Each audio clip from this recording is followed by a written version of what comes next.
നിങ്ങളുടെ മകൻ ഇത്രയും വലിയ പ്രശ്നത്തിലാണെന്ന് നിങ്ങളോട് വന്ന് പറയുന്നുണ്ടെങ്കിൽ നിങ്ങൾ ആ നിമിഷം തന്നെ വന്നിട്ട് എന്ത് ചെയ്യണമായിരുന്നു? ഇത് പൊതുസമൂഹത്തോട് വിളിച്ചു പറയണമായിരുന്നു.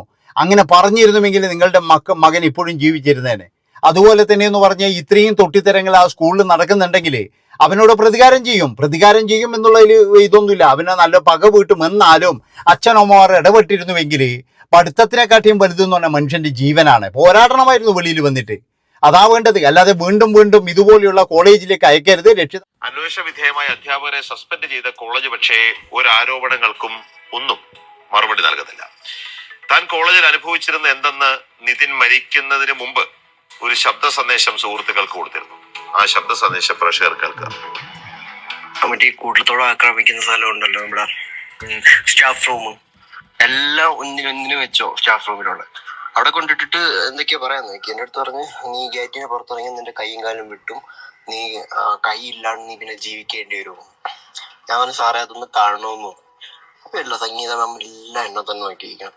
അപ്പൊ അജീഷ പറഞ്ഞു, നിതിൻ കോളെന്ന് പറഞ്ഞു.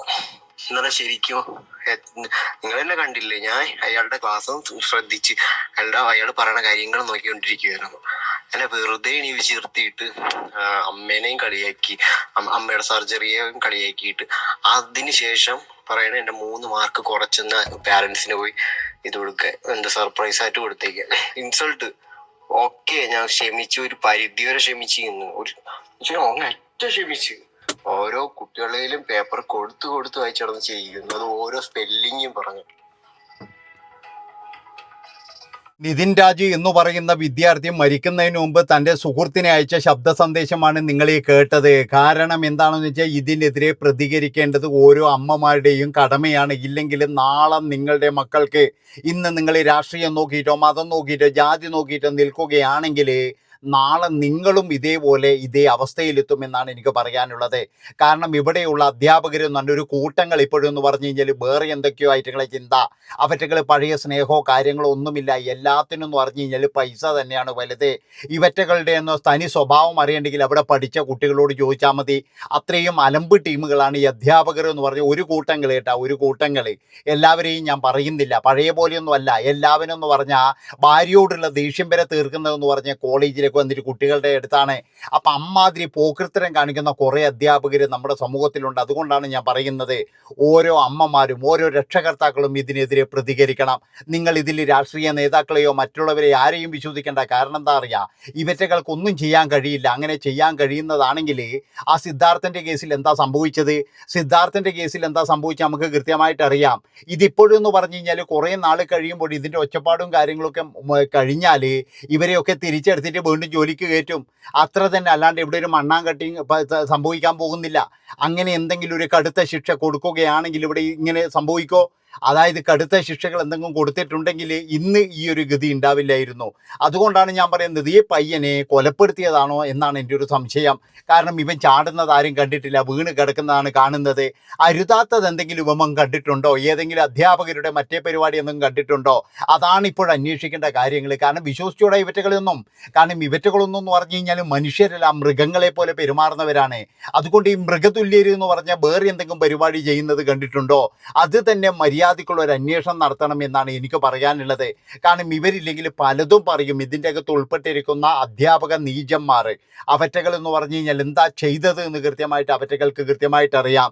ഇന്നലെ ഇപ്പോഴും ഞാൻ കേട്ട ഒരു സംഭവം എന്താണെന്ന് വെച്ചാൽ, ഇതൊക്കെ കഴിഞ്ഞതിന് ശേഷം ഒരു അധ്യാപകൻ അവൻ കഴിഞ്ഞോ എന്ന് ചോദിച്ചു പൊട്ടിച്ചിരിക്കുന്നെന്ന്. ആലോചിച്ച് നോക്കണം നിങ്ങൾ, എത്ര ഭീകരമായ ഒരു അവസ്ഥയാണ്. അതായത് ഒരു വിദ്യാർത്ഥി മരിച്ചു കിടക്കുമ്പോഴേ അവനെ പഠിപ്പിച്ച അധ്യാപകൻ എന്ന് പറയുന്ന ഇരുകാലുള്ളവൻ, അവനെ നാൽക്കാലി എന്നാണ് വിളിക്കാൻ ഞാൻ ഉദ്ദേശിക്കുന്നത്, അവനൊക്കെ എന്ന് പറഞ്ഞാൽ പൊട്ടിച്ചിരിക്കുകയാണ് പോലും. അതുകൊണ്ടാണ് ഞാൻ പറയുന്നത്, ഇവറ്റകൾക്കൊന്നും എന്ന് പറഞ്ഞു കഴിഞ്ഞാൽ ഒരു ശിക്ഷയും കിട്ടത്തില്ല, ഒന്നും പേടിയില്ല. അതാണ് ഇവരുടെയൊക്കെ എന്ന് പറഞ്ഞു കഴിഞ്ഞാൽ ആ ഒരു ധൈര്യം എന്ന് പറയുന്നത്. അതുകൊണ്ടാണ് പറയുന്നത്, നിങ്ങളുടെ മക്കൾക്ക് നാളെ ഈ ഗതി വരാതിരിക്കണമെങ്കിൽ ഇന്ന് അമ്മമാരും അതുപോലെ അച്ഛന്മാരും രംഗത്തിറങ്ങണം എന്നാണ് എനിക്ക് പറയാനുള്ളത്. അല്ലെങ്കിൽ നിങ്ങളും ഇതേപോലെ തന്നെയാണ്, നിങ്ങളുടെ മക്കളും ഇതേ അവസ്ഥയിലൂടെ തന്നെയാണ് പോകുക. അതാണ് നിങ്ങൾ മനസ്സിലാക്കേണ്ടത്. അത്രയും നീചമായ പ്രവൃത്തി ചെയ്യുന്നവരെ സംരക്ഷിക്കാൻ ഇവിടെ ഇഷ്ടംപോലെ ആൾക്കാരുണ്ട്.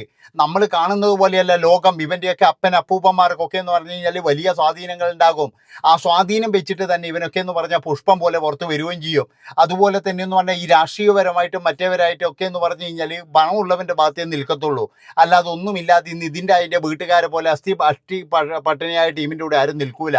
അതാണ് നിങ്ങൾ മനസ്സിലാക്കേണ്ടത്. അതുകൊണ്ട് തന്നെ ഇവനൊക്കെ എന്ന് പറഞ്ഞു കഴിഞ്ഞാൽ ഇനി സംഭാവനകൾ ചെയ്തിട്ടായാലും കൂമ്പാരമാക്കിയിട്ടായാലും ഇവനൊക്കെ ഇറങ്ങി വരും എന്നുള്ളതിൽ യാതൊരു സംശയവും വേണ്ട. ഇവനൊന്നും ഒരു ചുക്കും സംഭവിക്കാൻ പോകുന്നില്ല. അല്ലെങ്കിൽ തന്നെ എന്ത് ചുക്ക് സംഭവിക്കാനാണ്, എന്ത് മണ്ണാങ്കട്ട സംഭവിക്കാനാണ്? അതുകൊണ്ടല്ലേ ഇപ്പോൾ വീണ്ടും വീണ്ടും വീണ്ടും ഇങ്ങനെയുള്ള പരിപാടികളൊക്കെ നടന്നുകൊണ്ടിരിക്കുന്നത്. ആ ഒരു പാവപ്പെട്ട ചെറുപ്പക്കാരൻ എത്രമാത്രം അനുഭവിച്ചിട്ടുണ്ടാവും നിങ്ങളൊന്ന് ആലോചിച്ച് നോക്കറാ. അതായത് ഈ സ്റ്റാഫ് റൂം എന്ന് പറയുന്നത് എന്ത് മുറിയാണ് എനിക്ക് മനസ്സിലാകുന്നില്ല. ഈ സ്റ്റാഫ് റൂം, അധ്യാപകരുടെ സ്റ്റാഫ് റൂം എന്ന് പറഞ്ഞു കഴിഞ്ഞാൽ ഈ പയ്യൻ പറയുന്നത് പോലെ ആ ഒരു റൂമിൽ കൊണ്ടുപോയിട്ടുള്ള പരിപാടി എന്താണത്? അതായത് അപ്പോൾ ആ സ്റ്റാഫ് റൂമിൽ എൻ്റെ അഭിപ്രായത്തിന് ക്യാമറ വെക്കണം. ക്യാമറ വെച്ച് കഴിഞ്ഞാൽ പല അവന്മാരുടെയും തനിനിറം പുറത്തു വരും, പലരുടെയും എന്ന് പറഞ്ഞു കഴിഞ്ഞാൽ മറ്റേ പരിപാടികൾ പുറത്തു വരും. അതാണ് എനിക്ക് പറയാനുള്ളത്. ഈ സ്റ്റാഫ് റൂം എന്ന് പറയുന്ന സ്ഥലത്ത് ക്യാമറ നിർബന്ധമായിട്ടും വെക്കണം. അവിടെയുള്ള ഈ ഇവറ്റകളുടെ ഈ എന്താ പറയണ്ടേ, എനിക്ക് വേറെ ഒന്നും പറയാൻ കിട്ടുന്നില്ല.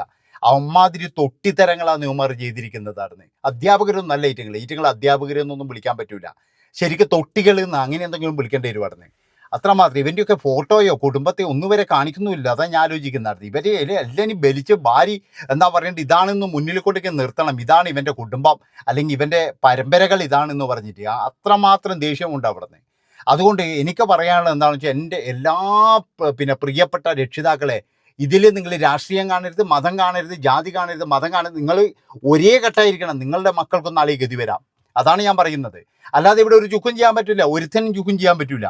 ഇവനൊക്കെ നാളെ ഒരാഴ്ച ഒരു മാസം കഴിഞ്ഞ് ഇവനൊക്കെ വീണ്ടും കയറി പഠിപ്പിക്കാൻ തുടങ്ങും. ഇവനൊക്കെ വീട്ടിലിരുത്താനുള്ള വഴി എന്താണെന്നാണ് നോക്കേണ്ടത്. അതായത് ആ സ്പോട്ടിൽ പിരിച്ചുവിടാനുള്ള ഈ ഒരു പെൻഷനോ കാര്യങ്ങളോ ഒന്നും കൊടുക്കാൻ പാടില്ല ഇവനൊന്നും. കാരണം ഇവനൊക്കെ എന്ന് പറഞ്ഞു കഴിഞ്ഞാൽ പിന്നീട് അങ്ങോട്ട് എന്ന് പറഞ്ഞാൽ അനുഭവിക്കണം. അതുപോലെ തന്നെ ഇവൻ്റെ എടുക്കുന്ന ഭീമമായ നഷ്ടപരിഹാരം വാങ്ങിച്ചിട്ട് ആ ചെറുപ്പക്കാരൻ്റെ കുടുംബത്തിന് കൊടുക്കുക വേണ്ടത്. അല്ലാതെയൊന്നും ഇവിടെ നന്നാവില്ലടോ. അല്ലാതെ നമ്മളിരുന്ന് എന്ത് പറഞ്ഞിട്ടിവിടെ നന്നാവില്ല. ഇവിടെ എല്ലാവരെയും രക്ഷിക്കാൻ വേണ്ടിയിട്ട് കുറേ ആൾക്കാരുണ്ട്.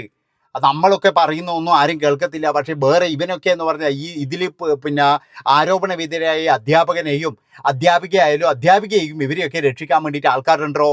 ഇങ്ങനെയുള്ള എന്താ പറയേണ്ടത്, ഇവന്മാർക്കൊക്കെ ഭയങ്കര പിടിപാടാന്ന് നമ്മൾ വിചാരിക്കുന്നതല്ല. ഇനിയിപ്പോൾ ഈ അച്ഛനോ അമ്മയും ഇങ്ങനെ വാവിട്ട് നിലവിളിച്ചിട്ട് ഒരുപാട് പേര് പറയുക സസ്പെൻഡ് ചെയ്തില്ലേ, അല്ലെങ്കിൽ നാളെ കേസില്ലേ, ഇതൊക്കെ പറയും. പക്ഷേ ഇതിൻ്റെയൊക്കെ ചൂട് തന്നെ ഒരു 15 ദിവസമേ പോവുള്ളൂ. 15 ദിവസം കഴിഞ്ഞ് ഒന്നും ഉണ്ടാവില്ല. സിദ്ധാർത്ഥൻ്റെ എന്തോ മലമറിക്കുന്നു പറഞ്ഞിട്ട് എന്താ കിട്ടിയിരിക്കുന്നത്? സിദ്ധാർത്ഥൻ്റെ എന്തോ മലമറിക്കുന്നോ ഇതാക്കുന്നോ എന്നൊക്കെ എല്ലാവരും പറഞ്ഞു. എന്നിട്ട് എന്താ സംഭവം? അതുപോലെ തന്നെ എന്ന് പറഞ്ഞാൽ ഒരു പയ്യനെന്ന് പറഞ്ഞു കഴിഞ്ഞാൽ അച്ഛൻ്റെ ഗുണ്ടാബന്ധം ഉപയോഗിച്ച് വരെ ഒരു പയ്യനെ കൊലപ്പെടുത്തിയിട്ടുണ്ട്. എന്നിട്ട് എന്തൊക്കെ നടന്നു കിടാ. എന്നിട്ട് ആ പിള്ളമാരെ പരീക്ഷ എഴുതിക്കാനും അവരെ കൊണ്ടുപോയിട്ട് ഇത് വരുത്തിക്കാനൊക്കെ എന്ത് ഉത്സാഹം എല്ലാവർക്കും. കാരണം എന്താണെന്ന് വെച്ച് കഴിഞ്ഞാൽ ഈ മരിച്ചവന് ഒരു വിലയില്ല. അതിൽ ഉൾപ്പെട്ടവർക്കൊക്കെ എന്ന് പറഞ്ഞു കഴിഞ്ഞാൽ പിന്നെ മുടിഞ്ഞ വിലയാണ്. അവരെ പരീക്ഷ എഴുതിക്കണം, അവരെ ജോലിയിൽ പ്രവേശിപ്പിക്കണം. അവർ ജോലിക്ക് വരുമ്പോഴും മറ്റേ ഇപ്പോഴത്തെ പരിപാടി ഉണ്ടല്ലോ, രണ്ടര മുട്ടണം. ഇങ്ങനെയുള്ള ഈ തൊട്ടിപ്പണികളാണ് ഇപ്പോഴെന്ന് പറഞ്ഞു കഴിഞ്ഞാൽ ചില അധ്യാപകന്മാരും ചില മാനേജ്മെൻറ്റുകൾ പോലും ചെയ്യുന്നതെന്ന് എനിക്ക് പറയാനുള്ളൂ.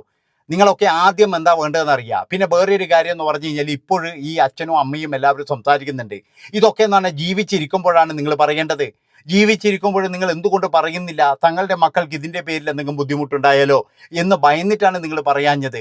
ഇങ്ങനെയൊക്കെ ഒരു മനുഷ്യൻ ഒരുത്തൻ അനുഭവിക്കുന്നുണ്ടെങ്കിൽ ആ നിമിഷം വന്നിട്ട് എന്ത് ചെയ്യണമെന്നറിയാം. ശരിക്കും പറഞ്ഞു കഴിഞ്ഞാൽ ഫേസ്ബുക്കിലൂടെയോ ഇല്ലെങ്കിൽ എന്ന് പറഞ്ഞാൽ കോളേജിൽ പോയിട്ട് അവിടെ സമരം കിട്ടി അവിടെ ഇരിക്കണം. അവിടുന്ന് എൻ്റെ മകൻ ഇന്ന പ്രശ്നങ്ങളുണ്ട്.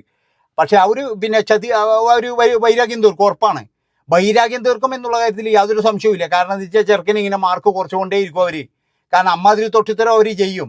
അതുകൊണ്ട് തന്നെ എന്ന് പറഞ്ഞാൽ നിങ്ങളുടെ മകളോ ആയിരിക്കണം ഏറ്റവും വലുത്. അല്ലാതെ എന്ന് പറഞ്ഞു കഴിഞ്ഞാൽ അവിടെ വിദ്യാഭ്യാസമോ കാര്യങ്ങളൊന്നുമല്ല. അങ്ങനെ എന്തെങ്കിലും നടക്കുന്നുണ്ടെങ്കിൽ തന്ത നേരിട്ട് ഇറങ്ങണമായിരുന്നു. ഒരു 10 തന്തമാരെയും വിളിച്ചോ കൂടെ. കാരണം നിങ്ങളെ മക്കൾ മാത്രമായിരിക്കില്ല. ഈ അഞ്ചരക്കണ്ടി മെഡിക്കൽ കോളേജിലായാലും ഏത് മെഡിക്കൽ കോളേജിലായാലും കുറേ കുട്ടികൾ ഇതിൻ്റെ അരിയുണ്ടാവും.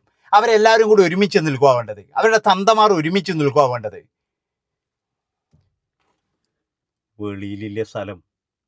വെളിയിൽ സ്ഥലമില്ലേ? ഇവനൊന്നും പൂട്ടിക്കെട്ടി കോളേജിൽ മാത്രം ഇരിക്കത്തില്ല. മനസ്സിലായ? അതായത് ഇവനൊക്കെ അധ്യാപകൻ എന്ന് പറഞ്ഞു കഴിഞ്ഞാൽ ക്ലാസ്സിൻ്റെ ഉള്ളിൽ മാത്രമാണ്. പുറത്ത് വന്നു കഴിഞ്ഞാൽ നമ്മളെപ്പോലെ മനുഷ്യൻ തന്നെയാണ്.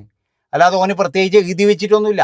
ഈ കേടം പോലത്തെ ടീമുകൾക്ക് അമ്മാതിരി തൊട്ടിത്തരം ചെയ്യുന്ന ഓരോ ടീമുകൾ ഇവനൊന്നും ജീവിതത്തിൽ എന്ന് പറഞ്ഞു കഴിഞ്ഞാൽ പിന്നെ ഇവന് ഒരു ഉറപ്പില്ലാതെ ഇവനൊക്കെ തെണ്ടുന്ന വിധത്തിലായിരിക്കണം അവനൊക്കെ ജീവിതം. പിന്നെ അതാ വേണ്ടത്. ഇപ്പം ഈ ചെറുക്കനോട് കാണിച്ചിരിക്കുന്നത് മഹാതെണ്ടിത്തരം തന്നെയാണ്. എല്ലാവരും കൂടിയിട്ട്, ഒരാൾ മാത്രമൊന്നുമല്ല, എല്ലാവരും അവിടെയുള്ളവരൊക്കെ ഇപ്പോഴെല്ലാവരും വലിയ വായിൽ സംസാരിക്കാൻ വരുന്നു. അങ്ങനെയായിരുന്നു, ഇങ്ങനെയായിരുന്നു. അച്ഛനായാലും അമ്മയായാലും നിങ്ങൾ ശ്രദ്ധിക്കേണ്ട ഒരു കാര്യം ഉണ്ടായിരുന്നു. എന്താണെന്ന് വെച്ചാൽ ഇതുപോലെ ഇത്രയും തൊട്ടിത്തരം നടക്കുന്നുണ്ടെങ്കിൽ അത് സമൂഹത്തിൽ അറിയിക്കേണ്ട ബാധ്യത നിങ്ങൾക്കുണ്ടായിരുന്നു. അങ്ങനെ അറിയിച്ചിരുന്നുവെങ്കിൽ നിങ്ങളുടെ മകൻ ഇപ്പോഴും ജീവിച്ചിരുന്നതെന്ന് ഞാൻ പറയുള്ളൂ. അത് നിങ്ങൾ അറിയിക്കാത്തത് വളരെയധികം മോശമായി പോയി. അത് തന്നെയാണ് നിങ്ങളുടെ മകന് സംഭവിച്ചിരിക്കുന്നത്.